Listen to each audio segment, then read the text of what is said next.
Greetings and welcome to another video of the Hindu vocab series. आज की video बहुत special होने वाली है because first of all we have some very high frequency words. उसके अलावा रिसेंटली एसएससी ने CHSL एग्ज़ाम कंडक्ट किया था, तो मुझे फेसबुक पे बहुत सारे मैसेजेस आए कि उस एग्ज़ाम में जो ईडियम्स कवर किए थे उनको भी प्लीज़ डिस्कस कीजिए. So I will discuss them. Let's start now, shall we.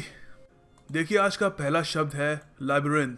लाइब्रेरिंथ, it's a very beautiful word और काफ़ी बार एग्जाम्स में आ भी चुका है. देखिए, इसका अर्थ होता है एक भूल भुलैया. बेसिकली लाइब्रेरिंथ होती है एक भूल भुलैया. जैसे कि यहाँ पे आप देख सकते हैं, यहाँ पर बीचों बीच आपको अगर छोड़ दिया जाए तो आपको बाहर निकलने में काफ़ी तकलीफ होगी, काफ़ी आपको दिक्कत आई. क्यों? क्योंकि एक भूल भुलैया है, एक मेज़ है, इंग्लिश में आप कह सकते हो एक कॉम्प्लेक्स सा एक नेटवर्क सा है. ठीक है, एंटेंगलमेंट भी इसका मतलब हो सकता है, उलझन भी इसका मतलब हो सकता है. इस वर्ड पे पोएम्स लिखी जा चुकी हैं, मूवीज़ बन चुकी हैं, काफ़ी सारी बुक्स में भी इसका मेंशन है. फॉर एग्ज़ाम्पल, आप ये इन व्यक्ति को आप पहचान पा रहे हैं? अभी नहीं पहचान पाएंगे. देखिए, ये है डेविड बावी. ब्रिटिश एक्सेंट में डेविड बावी कहते हैं, अमेरिकन में बोवी कहते हैं. ये 2016 में इनका निधन हो गया था. ऑबिचुरीज में ऑफ कोर्स इनका नाम आता है, तो जीके के पॉइंट ऑफ व्यू से काफ़ी इंपॉर्टेंट, याद रखिएगा. इनकी एक मूवी थी बहुत ही फेमस, जिनकी वजह से फेमस बने थे, उसका नाम है लाइब्रेरिंथ. तो ऐसी मतलब बच्चों वाली मूवी है, बट ये आपको याद रखने में आसानी होगी. People ask me how do we remember all these things. It's all about connecting. आप अगर इंटरेस्ट लेंगे ना तो आपको याद रखने में आसानी होगी. जब आप बचपन में कोई गेम खेलते थे तो आप किसी के पास जाते नहीं थे कि ये गेम में कैसे फाइनल स्टेज पे कैसे पहुंचूं. आपके अंदर ही इतना इंटरेस्ट होता रहा कि आप ऑटोमेटिकली सीख जाते थे कि आपको जाना कहाँ पे है. सो आपको थोड़ा बहुत याद रखने में आसानी होगी. डेविड बावी 2016 में इनका निधन हुआ है और लाइब्रेरिंथ नाम की इन्होंने मूवी भी कर रखी है. उसके अलावा जॉन ग्रीन एक बहुत ही फेमस ऑथर है. इनकी ये वाली आपने किताब के बारे में ज़रूर सुना होगा, the fault in our stars. उसके अलावा और भी है इनकी, an abundance of Katherines, paper towns, looking for Alaska. तो लुकिंग फॉर अलास्का से एक बहुत ही बढ़िया कोटेशन है, मेरी फेवरेट कोटेशन है. ये किताब मैंने तब पढ़ी थी, आई थिंक जब मैं 17 या 18 का था. The only way out of the labyrinth of suffering is to forgive. Suffering होता है, हिंदी में सफरिंग का अर्थ होता है तड़पना. तो जो तड़पने की एक तरीके से भूल भुलैया होती है सफरिंग की, उसमें से निकलने का एक ही तरीका होता है, माफ़ कर दो. ज़्यादातर लोग माफ़ नहीं कर पाते, इसलिए अंदर ही अंदर वो तड़पते रहते हैं. उसके अलावा we can also make a very खैर सिंपल सेंटेंस है. I was lost in the labyrinth outside the castle. Castle होता है किला, किले के बाहर थी एक बहुत ही बड़ी मेज़, एक लाइब्रेरिंथ, एक भूल भुलैया. भूल भुलैया में मैं खो गया. So it's a very important word. आप इसके जो हैं सिनोनिम्स याद रखिएगा. मेज़, वॉरेन, नेटवर्क, कॉम्प्लेक्स भी हो सकता है, एंटेंगलमेंट भी हो सकता है. These are all very important words.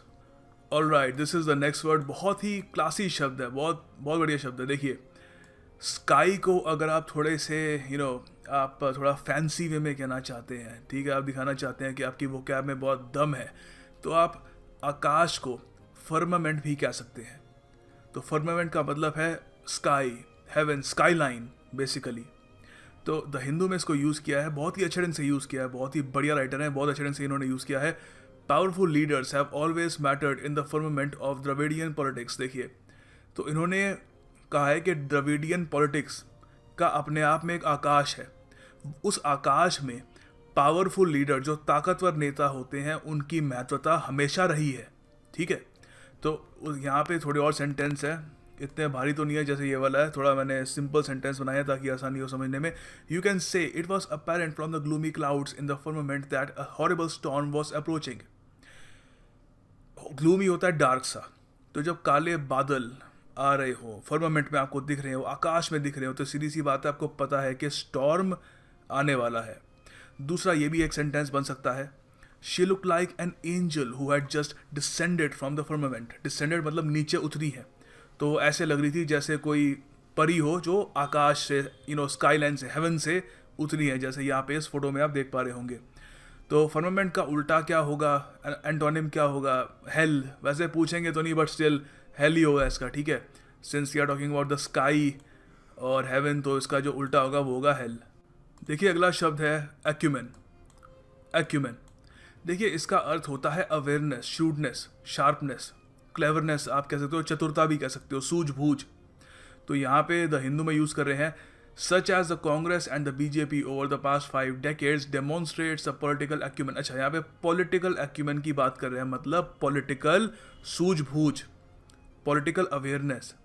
तो यहाँ पर हम और तरीके से भी यूज़, चलो इन्होंने political acumen यूज़ कर लिया, हम business acumen भी कह सकते हैं. बिजनेस में भी आपको सूझबूझ चाहिए, like a businessman. Your business acumen and professional creativity are tested in difficult assignments. जो मुश्किल assignments होते हैं उसी में ही आपका जो business acumen है, आपका business की सूझबूझ जो है उसका असली टेस्ट होता है. उसके अलावा आप ये भी कह सकते हो, since you have made so many unprofitable trades, your business acumen is in question. मतलब कि आपने इतने सारे unprofitable, मतलब जिसमें फ़ायदा नहीं हुआ, ऐसे आपने डिसीजंस लिए हैं, ऐसे आपने डील्स करी हैं, तो उसकी वजह से आपकी जो बिज़नेस की सूझबूझ है उस पर सवाल उठाए जा सकते हैं या फिर उस पर सवाल उठते हैं. ठीक है, तो एक्यूमेन का देखिए एंटोनिम क्या होगा, आप कह सकते हैं इग्नोरेंस, स्टुपिडिटी, इनएबिलिटी. ठीक है, तो it's a very important word acumen. चतुरता, सूझबूझ, awareness, shrewdness, sharpness, cleverness. Alright, MCQ time. तो आपके सामने ये शब्द है अनटेनेबल. ये वर्ड हम डिस्कस कर चुके हैं. इंटरेस्टिंगली ये वर्ड मैंने उस वीडियो से लिया है जिसके आई थिंक सबसे कम व्यूज़ है, 3600 के आसपास व्यूज़ हैं, तो उसी वीडियो से मैंने लिया. अनटेनेबल सिनोनिम है, आपको सिनोनिम बताना है इसका. तो आपके सामने ऑप्शन है unfriendly, friendly, indefensible, rational. Please do attempt it in the comment box below. That's how you will memorise words by repetition over and over and over. देखिए अगला शब्द है एस्च्यू. एस्च्यू वर्ब है, क्रिया. तो यहाँ पे द हिंदू में इन्होंने यूज़ किया है कि majoritarian pragmatism in governance that एस्च्यूज appeasement. All right, एस्च्यूज appeasement. Appeasement होती है कि किसी को कुछ चाहिए वो दे देना, अपीज़ करना उसको. फॉर एग्ज़ाम्पल काफ़ी बार अगर मान लीजिए किसी कम्युनिटी को कुछ चाहिए, उनको चाहिए कि हमारे नेताजी का एक स्टैचू बनना चाहिए, तो अपीजमेंट के लिए आप जो बजट ऑलरेडी बहुत टाइट है, आपके पास वैसे ही पैसे कम है, उसमें से भी आप एक स्टैचू के लिए आप पैसे दे देते हो टू अपीज देम. उनका खुश रहो, मेरे को वोट देना. ठीक है, अपीजमेंट के लिए. एस्च्यूज अपीजमेंट मतलब अपीजमेंट से दूर रहना, एब्सटेन करना. ठीक है, परहेज रखना. एस्च्यू का मतलब होता है दूर रहना या परहेज रखना. तो यहाँ पे इंग्लिश में हम कह सकते हैं refrain from, give up, forgo, शन. शन एक बहुत ही बढ़िया सिनोनिम है इसका, शन. ठीक है, तो कुछ सेंटेंसेस हैं यहाँ पे, इससे बिल्कुल क्रिस्टल क्लियर हो जाएगा आपको. Ashoka eschewed violence and advocated alliance with other kingdoms after the Kalinga war. ये मैंने खुद ही बना लिया है, हिस्ट्री मुझे पता नहीं फैक्चुअली कितना करेक्ट है, बट कलिंगा वॉर आपको पता है. उसके बाद अशोका द ग्रेट काफ़ी हद तक बदल गए थे, तो उन्होंने वायलेंस, हिंसा को क्या किया, उससे परहेज किया कि नहीं, हिंसा नहीं करनी चाहिए. ठीक है, आप ये भी कह सकते हो कि Narendra Modi urged people to eschew the use of cash in order to make India a cashless economy. Modi ji ने क्या किया, जब विमुद्रीकरण हुआ उसके बाद सबको कहा कि नकद जो है, नोट जो है, उसको इस्तेमाल करने से परहेज करिए, पेटीएम यूज़ करो या और चीज़ें यूज़ करो ताकि इंडिया एक कैशलेस इकोनॉमी बन पाए. इसका एंटोनिम क्या होगा, उल्टा. सीधी सी बात है, इंडल्ज करना, बिल्कुल इंडल्ज कर लेना. परहेज करने से उल्टा होगा इंडल्ज कर लेना. सो याद रखिएगा, it's a very important word, eschew. देखिए अगला शब्द है एब्जेक्ट. एब्जेक्ट एडजेक्टिव है. तो देखिए इसका अर्थ होता है भयानक, मिजरेबल, होपलेस. आपने कई बार एसेज में, न्यूज़पेपर में, शायद टीवी शोज़ में भी आपने सुना होगा, ये कहते हैं एब्जेक्ट पावर्टी. कोई जो यहाँ पे बिल्कुल बहुत ही ज़्यादा गरीबी हो तो कहते हैं एब्जेक्ट पावर्टी. ठीक है, तो यहाँ पर ये इसका मतलब होता है होपलेस, पथेटिक, पिटीफुल. मतलब कि आपको एक तरीके से दया है कि इतनी ज़्यादा पावर्टी. ठीक है, तो वैसे मैं पावर्टी के लिए यूज़ कर रहा हूँ, मतलब इतनी ज़्यादा दया है. ठीक है, डिसमल कुछ भी हो सकता है. पावर्टी के अलावा और भी आप इसको यूज़ कर सकते हो. मिजरी एब्जेक्ट हो सकती है, और भी बहुत सारी चीज़ें एब्जेक्ट हो सकती हैं. तो यहाँ पे मैंने सेंटेंस बनाया, आफ्टर आई स्कोल्डेड मतलब डांट लगाई. मैंने छोटे से बच्चे को जब डांट लगाई तो उसने मुझे कहा कि मुझे बस अकेला छोड़ दो मेरी एब्जेक्ट मिजरी में. ठीक है, तो बहुत ही उसको मिजरेबल कंडीशन में था वो, तो उसने कहा कि मुझे एब्जेक्ट मिजरी में छोड़ दो, ऑफ कोर्स डांट लगने के बाद.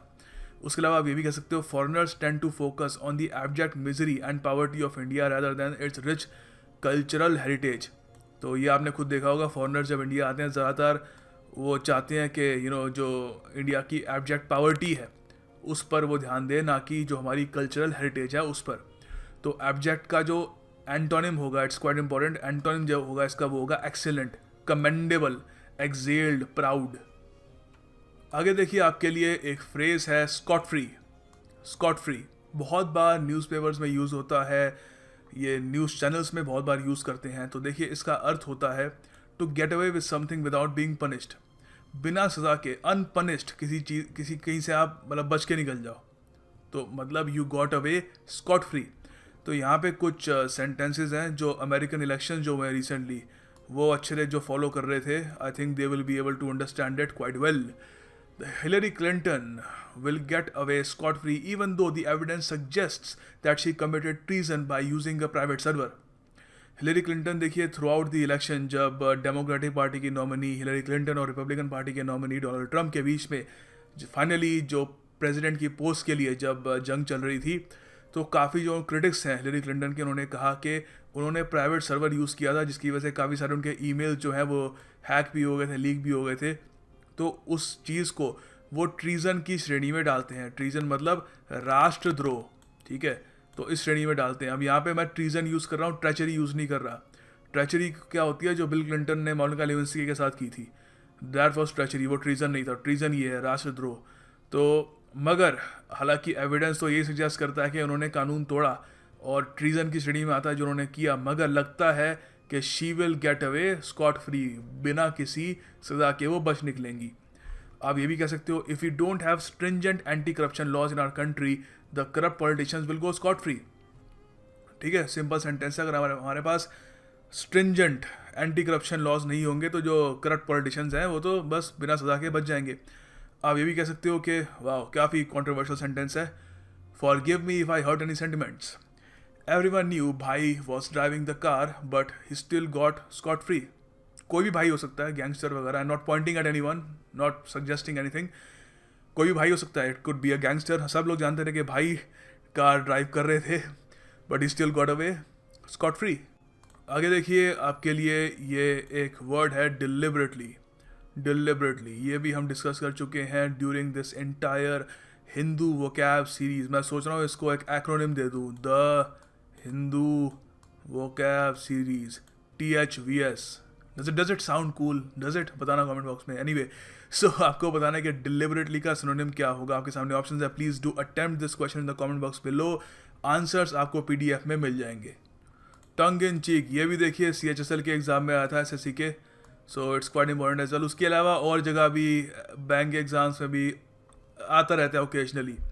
तो देखिए इसका अर्थ होता है मजाकिया, आयरॉनिकल वे में। सुनने में लगता है कि थोड़ा आयरॉनिक है मगर उसको सीरियसली नहीं लेना चाहिए आपको बताता हूँ। सबसे बढ़िया सेंटेंस एक्चुअली लास्ट वाला है, लास्ट वाले से स्टार्ट करता हूँ, then will discuss the other ones. He offered a tongue-in-cheek explanation on why his favorite team was losing repeatedly, saying something about keeping the tournament interesting till the last stages. तो देखिए अगर किसी से पूछा जाए, कोई मजाकिया आदमी उससे पूछा जाए कि अरे जिस टीम को आप सपोर्ट कर रहे हैं वो तो टूर्नामेंट में बार बार हार रही है, तो उसका टंग इन चीक रिप्लाई होएगा अरे नहीं वो तो टूर्नामेंट को इंटरेस्टिंग बनाने के लिए हार रहे हैं। ठीक है, तो सीधी सी बात है, वो सच नहीं है और ना वो आपको उन्हें सीरियसली लेना चाहिए। वो एक आयरॉनिक वे में, मजाकिया वे में कह रहे हैं। तो ये एक टंग इन चीक ह्यूमर का एक काफ़ी अच्छा एग्जाम्पल है। उसके अलावा आप ये भी कह सकते हो the film is full of tongue in cheek humour. कोई भी मूवी ले लीजिए, it is full of tongue in cheek humour. Hera Pheri एक काफ़ी बढ़िया मूवी है, full of tongue in cheek humour. उसके अलावा को रामास्वामी जी, चेन्नई के एक बहुत ही फेमस ऑथर थे वहाँ पे, और काफ़ी उनका एक तुगलक नाम का एक वहाँ पे मैगजीन भी आती थी, उनका भी निधन हो गया 2016 में। वो भी याद रखिएगा, जीके पॉइंट ऑफ व्यू से, जीके भी पढ़ा रहा हूँ यहाँ पे, तो that's quite important as well, ये याद रखिएगा। तो आप कह सकते हो कि उनका भी जो टंग एंड चीक ह्यूमर था वो वाइडली पॉपुलर था चेन्नई में। देखिए अगला इडियम है wear your heart on your sleeve. काफ़ी इसका पुराना ओरिजिन है। कुछ लोग कहते हैं कि मिडीवियल इंग्लैंड में जब नाइट्स होते रहे, शूरवीर होते थे, वो जब जाउस्टिंग कर रहे थे, जाउस्टिंग एक स्पोर्ट होता है जिसमें 2 नाइट्स घोड़े पर बैठकर अपोजिट एंड्स पर एक लंबे से डंडे को पकड़ के एक दूसरे की तरफ भागते थे और जो सामने वाले को मार देता था वो जीत जाता था। तो कहते हैं कि वो जो उनकी प्रेमिका होती थी क्राउड में बैठ के जो उनको चीयर कर रही होती थी, उनके फेवरेट कलर का कुछ कपड़ा पहनते थे, तो उससे कुछ इसका एक रिलेशन है, ठीक है, wear your heart on your sleeve. तो एग्जैक्ट ओरिजिन इसका किसी को पता नहीं है, बट कहते हैं ये भी है। हालांकि कुछ लोग ये भी कहते हैं कि शेक्सपियरन लिटरेचर से इसका ओरिजिन है। हालांकि जो भी है याद रखने में हमको हेल्प नहीं करेगा, you will have to just remember it, और आसान भी है याद रखना। देखिए, wear your heart on your sleeve मतलब अपने इमोशंस को ओपनली बस जता देना, छुपाना ना। अगर आप खुश हैं तो आप भांगड़ा कर रहे हैं, अगर आप दुखी हैं तो आप रो देते हैं बस। Someone who wears his heart on his sleeve मतलब बिल्कुल उसको जो उसके मन में है ना वो उसके ज़ुबान में है, अपने इमोशंस वो दिखा देता है। तो यहाँ पे आप सेंटेंस में यूज़ कर सकते हैं, Kapil Dev is one cricketer who always wore his heart on his sleeve. तो कपिल देव जी के बारे में मैं यही कहूँगा, जब इंडिया वर्ल्ड कप जीता था तो इनकी आंखों में खुशी के आंसू थे। उसके अलावा जब एक बार इन पे कुछ आरोप भी लगे थे, उस वक्त भी ये BBC के इंटरव्यू में रो दिए थे। तो बहुत ही अपने इमोशन को छुपाते नहीं हैं, जो भी इनके मन में होता है खुशी गम वगैरह वो ओपनली जाहिर कर देते हैं। देखिए, आखिरी इडियम है अ slap on the wrist. A slap on the wrist literally जैसे सुनाई दे रहा है वही है।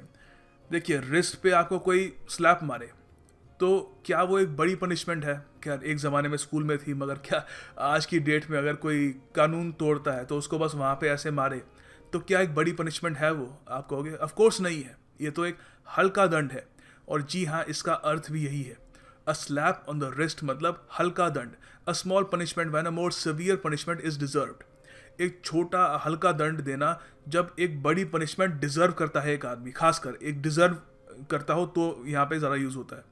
तो यहाँ पे कुछ सेंटेंस है इसके लिए। The entire nation wanted the corrupt politician to be punished but he got away with just a slap on the wrist. सारा देश चाहता था कि वो करप्ट नेता जो है उसको पनिश किया जाए, मगर वो बस एक छोटी सी हल्के दंड से वो बच गया। आप ये भी कह सकते हो कि उसके जो वकील हैं वो बहुत क्राफ्टी हैं, क्लेवर है। His lawyer is very crafty and has good connections, that's why I believe he will get away with just a slap on the wrist. तो उसका जो वकील है बहुत ही चालाक है और कनेक्शंस भी हैं उसके हायर अप्स में, तो इसलिए मैं मानता हूँ कि वो बहुत ही हल्के दंड से बस निकल जाएगा, बच जाएगा, ठीक है। सो याद रखिएगा, a slap on the wrist मतलब हल्का दंड। And finally the task of the day, तो आपको सेंटेंसेस बनाने हैं on firmament, eschew and scot free पर, ठीक है। All of them are important words और आई होप आप इन पे अच्छे सेंटेंसेस बनाएंगे in the comment box below. और अगर आप सेंटेंस नहीं बनाना चाहते तो as I always say, do encourage the people who do make sentences. ये बैंड कहाँ से बज रहा है? मेरे घर के बाहर बैंड बज रहा है। एनीवे, सो ये लोग भी खुश है कि मैंने वीडियो ख़त्म कर दी। एनीवे, सो लुक, उसके अलावा मैं अपनी फेसबुक आईडी का जो बहुत तेज़ बैंड बज रहा है। सो मैं अपनी फेसबुक आईडी का जो लिंक है वो नीचे कमेंट बॉक्स में दे दूंगा। अगर आप चाहते हैं कि मैं एक पर्टिकुलर वर्ड या ईडियम डिस्कस करूं तो प्लीज़ मुझे मैसेज करिए। मेरी वॉल पे मत लिखिएगा, तो वॉल पे थोड़ा अजीब सा लगता है। And yeah, thanks for watching the video. I will see you tomorrow as always.